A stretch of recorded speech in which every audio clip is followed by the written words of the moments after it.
the hunter who sacrificed his life for the villagers. Long ago lay the peaceful village of Nyandira. The villagers were proud farmers and herders, living in harmony with the land and their animals. But one dry season, when the rivers thinned and the bush cracked underfoot, a shadow fell upon Nyandira. It came in the night, swift, silent, and deadly. A leopard. At first, it was only goats. One here, two there. Their bleats pierced the night, followed by silence and blood on the morning grass. But soon, the beast grew bold. Children disappeared from compounds. Women carrying firewood spoke of golden eyes in the tall grass. Fear wrapped its fingers around Nyandira. The village elders, their faces carved with wisdom, gathered beneath the old baobab tree. Drums were beaten to summon the best hunters, men who had faced lions and buffalo, men whose spears had never missed. 5 brave hunters set out into the wilderness, following the leopard spoor deep into the hills.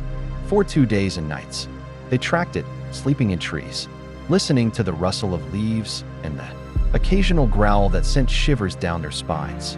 On the 3rd dawn, they found it. The leopard was larger than any they had seen, its coat dark with age and its eyes gleaming with a hatred only the wild can breed. The battle was swift and brutal. The hunters fought valiantly, spears flying like thunderbolts, but the beast moved like a spirit. 2 hunters were injured, and the rest fled, fear etched into their souls.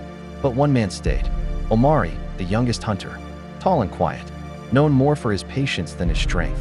His grandfather had once told him, "Bravery is not the absence of fear, but what you do despite it." Omari did not run. He climbed a fig tree that night and waited, heart steady, eyes sharp. When the leopard returned to feed on its kill, Omari struck. His spear sank deep, and the leopard roared, a sound that echoed through the hills like a storm. The fight was savage. Claws tore flesh, teeth crushed bone. But in the end, Omari stood over the leopard's still body, bleeding and broken. The villagers found him at dawn, slumped beside the dead beast, his breath shallow but eyes proud. They carried him back with songs and tears. The leopard's carcass was paraded through the village, its claws cut and worn as talismans by the warriors.